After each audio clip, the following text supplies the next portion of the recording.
Hey everyone, it is your friend Joseph Craven here for the Fast Break. 40 Minutes of Hell. This is Friday, August 17th, and we're here to talk about some basketball. Some of the headlines this week are, pretty interesting storylines in a time of the year in which there's not necessarily a huge amount of storylines to discuss. So, we're just kind of working with what we're given here, so whatever. Some of the big things that happened include, well, we've already talked about him on an episode. He inspired an entire episode, but we got to talk about Zion Williamson again, just for a brief moment, because the Duke freshman in some sort of Duke, scrimmage, practice, preseason, whatever it may be, dunked from the free throw line. You could go and find that. If you look for, Duke social media somewhere, they're the ones that shared it. And, it's notable because of, as we've, said before, Zion is, 18, 19 years old, just out of high school, and is also clocking in at, 285-ish pounds. So that's a big man to be jumping that far. As well as the fact that for all of that girth and athleticism and everything, he is still 6'7", and for probably most of his, high school career, really kind of played, I think, more so in the post. So it would be very interesting to see how well he is transitioning into a wing situation, especially considering, height-wise, he's not any taller than Klay Thompson, shooting guard Klay Thompson. A lot of two guards in the NBA, of course, hover around that 6'6", 6'7" size. Obviously, a lot of the threes do as well in the 6'7", 6'8", 6'6" range. So, his height-wise, he does match up well on the wing.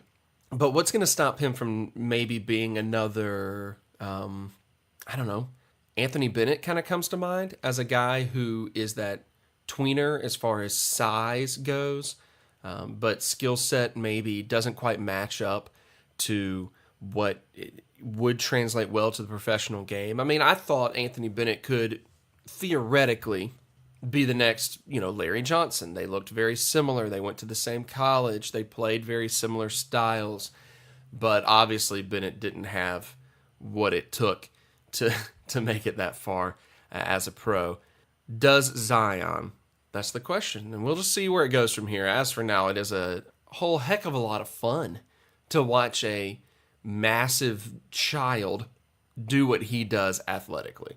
If you missed my episode where I talked about the athlete archetype of the future and how Zion is just setting the stage for what we can expect over the rest of our lifetimes when it comes to how athletes will grow and how athletes will look, especially on the hardwood, the basketball court, then go find that episode. It's a fast break episode, and it's pretty clearly labeled as the NBA archetype of the future is already with us. Another story that caught my eye this week is that the rich get richer in that Kobe Bryant made himself some cash. Now, I haven't seen much out of Kobe Bryant's, post-playing career. I haven't necessarily watched his, whatever it is that where he goes and breaks down film, and, I didn't watch his short film that stole an Academy Award away from more deserving films. I didn't watch any of that. I'm glad he's getting into filmmaking. But a few years back, Kobe decided to invest about $6 million into body armor sports drink. And recently, Coca-Cola decided to buy a minority share in that. I guess, Coke owns Powerade, I'm pretty sure. So I don't know if the Powerade, brand is struggling or what their motivation might have been. But the big story that came out of, Coca-Cola getting some sort of minority share of this is that stocks, of course, exploded off of this news, which means that Kobe Bryant's $6 million investment from a few years ago became more of a $200 million investment. And Kobe doesn't need money. He seems to have, done very well for himself as far as sponsorship deals, as far as managing his money goes. He's a smart man, it shows. Aside from, demanding a bunch of money out of the Lakers to cripple them financially for the last several years of his contract and his playing career when he was too injured to really be an effective player. Besides, it was smart on his end. He got paid. He screwed his team over, but he got paid. But now he's doing well in this regard as well. It's just really funny. I think my favorite story of somebody accidentally making a bunch of money, though.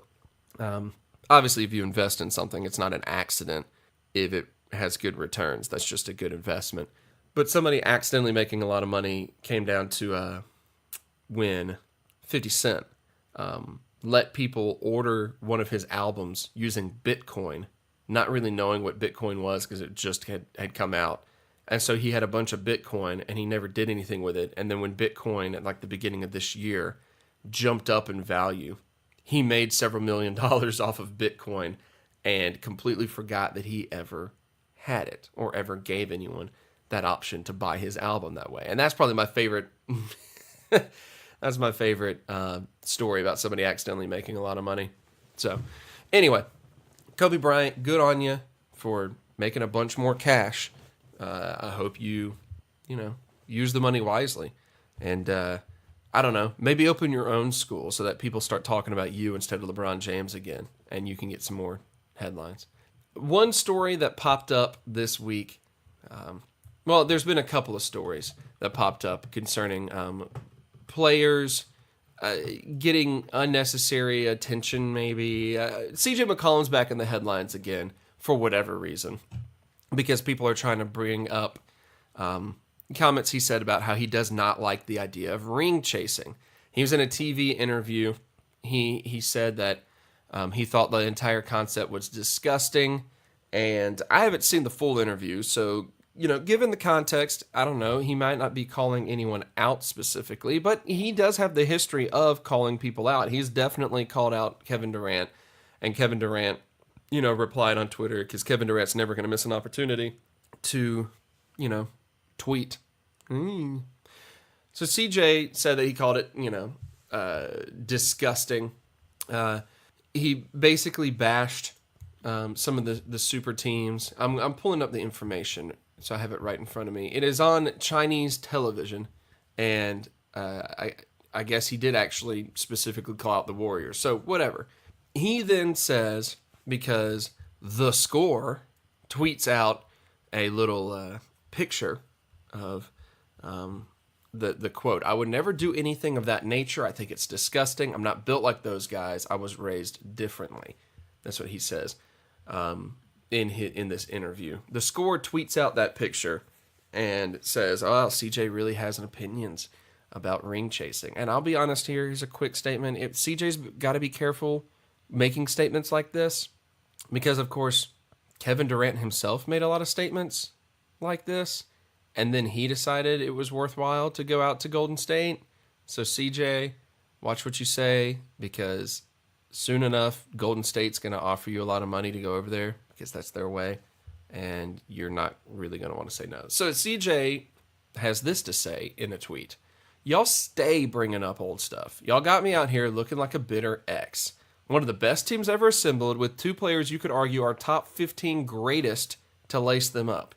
4 Hall of Famers with another one on the way. I'm happy. Stop making me look like a scorned man. Sheesh." CJ right here is basically saying, look, I made my statements. Stop trying to, build up more drama than that. I made a statement where I said I don't think I'm built that way, and I'm just gonna say he did call out the question. He questioned the motivations of some other players in the league. So he's bringing this upon himself, but now he's trying to say, "Oh, back off a little bit, guys. Y'all got me, y'all got me looking a lot more bitter than I actually am." I guess he's trying to say all I did was make a statement. I don't actually hold it personally against these guys. I don't know. It's kind of hard to speak publicly about something and then try to claim that you don't mean it in a personal level. I don't know. It's a weird situation. CJ seems to enjoy putting his foot in his mouth, perhaps. But, of course, the headlines really came out when someone known as Jennifer Williams at Chalk Delight 1980, which is a solid Twitter handle, tweeted at him, "Win a playoff game, then talk." And CJ's response was, "I'm trying, Jennifer." He tweets it out. Just a simple reply, "I'm trying, Jennifer," which then went viral. I don't know. It's a funny little end to the situation, but CJ CJ needs to maybe calm down a bit on the. CJ maybe needs to calm down a bit in the social media department here, guys. Calm down, CJ. This week, Steph Curry showed up on Bill Simmons' podcast. So if you haven't listened to that, finish this one first, please, and then listen to that interview. And one of the stories that he shared that made some headlines was that, of course, Steph Curry was drafted 7th overall in the draft in which he came out. And Minnesota, before then, had already picked up 2 point guards. Steph Curry was, of course, on the board, and Johnny Flynn and Ricky Rubio were picked up by the Minnesota Timberwolves before Steph was picked up by the Warriors. And, you look back on it now, and it's like, wow, that's kind of a ridiculous pick there. I don't know how they could have done that. At the time, of course, I mean, Johnny Flynn was probably a stretch. But Ricky Rubio was this incredibly promising... he was, in a sense, he was the Luka Doncic of his day. When he was coming out, he was this European hotshot ball handler, incredible passer. There's a lot of promise there for Ricky Rubio in particular. And there were question marks about Steph Curry coming out of college. Yes, he could shoot. We all knew that. But was he too short to really play the two-guard position? Could he make a transition to being more of an actual primary ball handler? Does he have the athleticism to compete, especially on a defensive level? And will his knees and ankles hold up, because he had a few injury issues? There were question marks about Steph Curry. All right, and if you just said, yeah, we had some of those concerns, then that might have been justified, because honestly, no one could have predicted his career to have taken the path that it has. And if you claim that you did predict him to become as good a pro as he is, then you're a liar. And we demand proof. Show us a tweet from the draft when you were like, this is a good pick. This dude is going to go down as being a future MVP, one of the top 3 in the league as he plays, and the greatest shooter of all time. Prove it, okay? No one could have predicted this. No one could have seen this coming. That being said, you got to keep in mind that the Minnesota Timberwolves, at that point in time, were run by David Kahn, a GM who had a great history of making pretty dumb decisions. And the story that came out is that David Kahn told Curry, hey, look, I don't think you would be happy here, or I guess he didn't tell Curry this, but he said, I don't think Steph Curry will be happy here because we hear that he loves to golf and golfs as often as he possibly can, and Minnesota, it doesn't provide great golfing weather. So David Kahn allegedly said that he did not want to draft a player that he thought would just be really unhappy because he can't go golfing a lot, and so he passed up on Steph Curry. So the idea here is that maybe Minnesota had Steph Curry up there on their draft board, but just figured, hey, if we go with this Spanish guy who doesn't know better and a dude that played in Syracuse, New York for his college career, we could probably, keep them happy and it'll be all right. If this is a true story, then it does honestly fit with David Kahn as a GM. Some of the stories about how he ran the team, some of the decisions he made, it would kind of fit. Either way, all this to say, very interesting interview as far as it goes. If you like Bill Simmons in particular. I do like Bill Simmons at this point in time. I feel like all Bill Simmons does is talk about the very specific things that he really likes. How often is he going to bring up he got game? I get that Bill Simmons' entire career was built around being the Boston sports guy, and so he kind of had this character where he talked about the stuff he was really interested in all the time, and that's fine, and I get it, but you don't have to bring up he got game constantly. You don't have to mention he got game in everyday conversation. You can talk about other things, Bill. You're smart enough, you're good enough at your job, you've done enough in your career, people respect you. Maybe don't talk about he got game so often. I don't know. Finally, this year marks the 50th Well, that doesn't seem right. The 50th year that the Hawks have been playing in Atlanta. October 1968 marked the debut of the Atlanta Hawks in this great city. As the CEO Steve Koonin had to say, they're planning several things to celebrate the 50th anniversary with, including two different floors this year. They got their standard. I mean, what do you call that design? I mean, it's a bunch of triangles, right, that they put on their jersey and on their court side and everything. I don't know if it's got a particular name to it, but they've got that court design. But then they're also going to unleash a 50th anniversary court design. If you go and look up the Atlanta Hawks, obviously it's hard to talk about court and jersey design on an audio-only podcast, so I'm not going to rail on that for too much. But go to the Atlanta Hawks Twitter account, ATL Hawks. You can find the mock-ups of the 50th anniversary court. It's a very clean, muted look with a nice gold trim. It's kind of a slate gray with a gold trim 50th logo in the middle. They're also going to have some original 1968 Hardwood Classics jerseys, which is awesome. I love a good throwback jersey. So they're going to have some throwback jerseys to commemorate it. Along with this, they also use this as an opportunity to announce some of the new things they've got, including the third largest HD scoreboard in the NBA, 4 new video pavilions. There's more LED surface area in Phillips Arena than in any other arena in the league.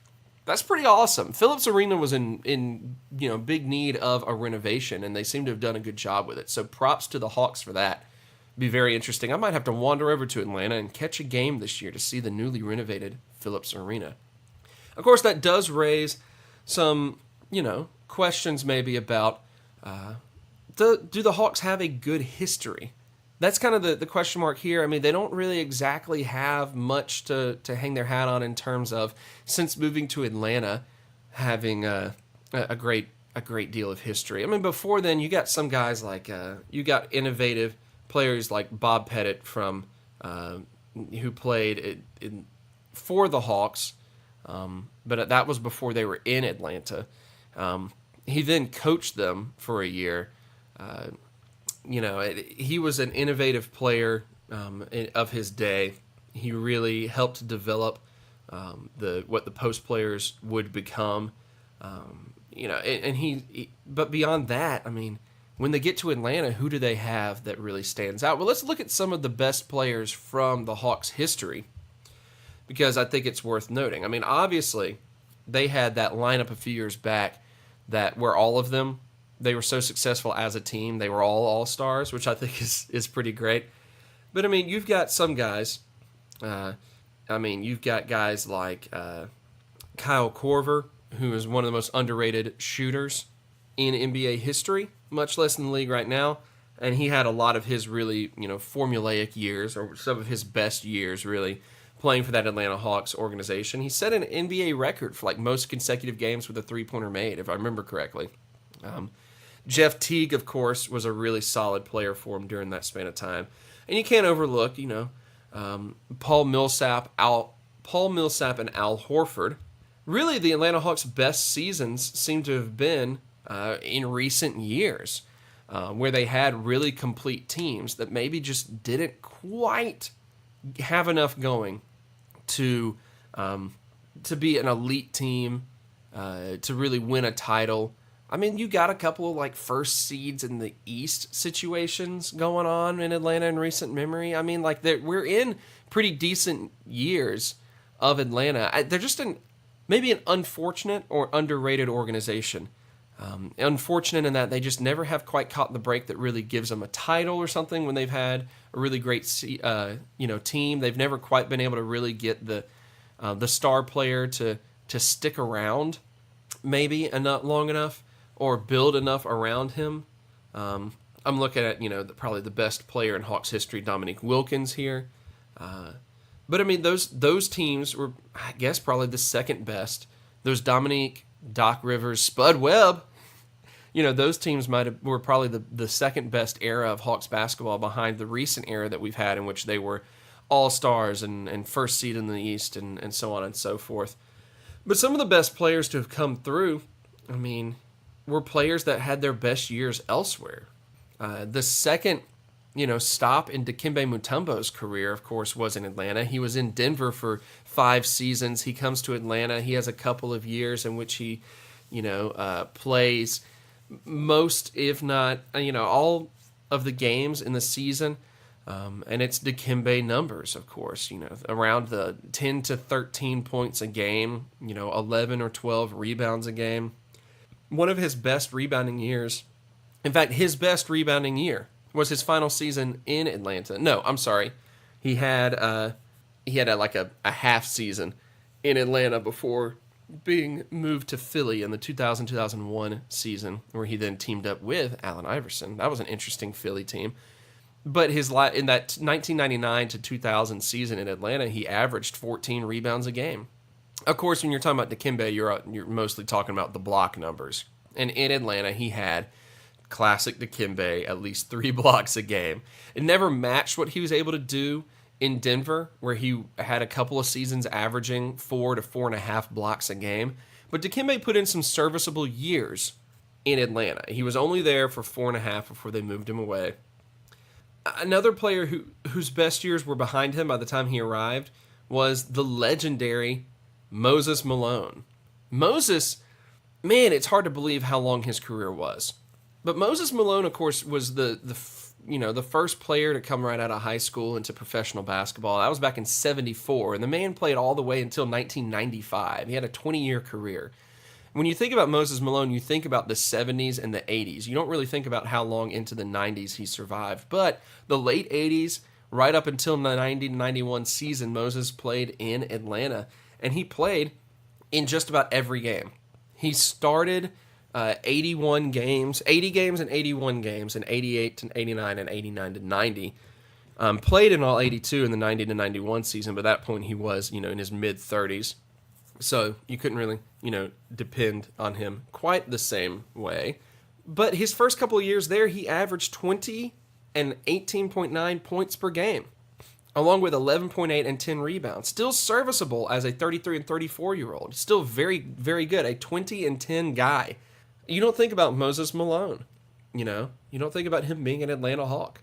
Along with that, there's another guy who never could quite, it seemed, really hit his full stride in the NBA, which is a shame. But that's, of course, Pistol Pete Maravich, coming out there in the early days of Atlanta. 1970s when Pistol came into the NBA. He averaged 23 points a game that year, 19 the next year, 26 his third season, and 27 points a game his fourth season. I'll never quite understand why people, think that he was a terrible professional basketball player. I mean, he got injured a lot. He started to get really injury prone, and his career he never was like the best player in the NBA at any point in time. But Pistol was a decent pro. Like, you can't act like he sucked. He was a solid pro. I mean, those 2 years, 71 and 72 in Atlanta, he was averaging 6 assists a game when he was really not the primary ball handler, which is where he excelled. I mean, you give him the ball, he was either going to score or he was going to create for somebody. It's what he did best. Pistol's one of my top 5 guys, and I got an episode I'll record eventually. One of my top 5 guys who changed the game or revolutionized the game of basketball. I love Pistol Pete Maravich. I don't think he gets enough credit as a pro, but of course it was obviously a sad story about drug and alcohol abuse and depression and everything and injuries that really messed with his career and messed with his life. But love Pistol, love his story in general. One of, if not the best, second best probably, and who gets overlooked, which seems to be the history of Atlanta Hawks athletics. It's good players that get overlooked, is Lou Hudson. Played 2 years in St. Louis before they moved to Atlanta in the 68 season, but Lou Hudson played all the way until 1977 with the Atlanta Hawks and formed an incredible guard duo between him and Pistol. Man, that's a fun little duo. I would watch that in a heartbeat. I play with them sometimes in NBA 2K. Lou Hudson was a 20-something point a game type of guy for most of his career in Atlanta. He didn't really tail off on that until he hit his 30s. And then he didn't really last very long once he hit his 30s, out of the league by the age of 34. But Lou Hudson, underrated guard. And I think that's one of the interesting things about the Atlanta Hawks of that era is that they had two guys in Pistol and Lou who could score whenever they wanted. But they both kind of had to be the primary ball handlers. And so I think they just overlapped a little too much for it to necessarily work as a great team. So, of course, I think we all pretty much agree that the best Atlanta Hawk of all time is Dominique Wilkins. Dominique comes in the league in the early 80s, the human highlight film. He plays until he is 33, so he plays a solid 10 years in Atlanta before being moved off to L.A. halfway through the season, goes to Boston for a year, goes play in Greece for a season, comes back, plays in San Antonio for a year, and after taking like the 95-96 season to play in Greece, he comes back at 37 years old and averages 18 points a game. Granted, it was only in 63 games, but still, that's a lot for a 37-year-old average. I'm just saying. So, but in Atlanta, he's got, of course, scoring titles. He's got, seasons in which he averages 29 to 30 points a game, multiple seasons. He does what he does so very well. Scoring points, jumping over players, winning dunk contests. Dominique, an incredibly entertaining player, but also just a good player in general. Man, fun to watch. Unfortunate in that never could really, it seemed, get the playoff run that he wanted, the title that he wanted. The Atlanta Hawks, maybe the most unfortunate NBA franchise in history.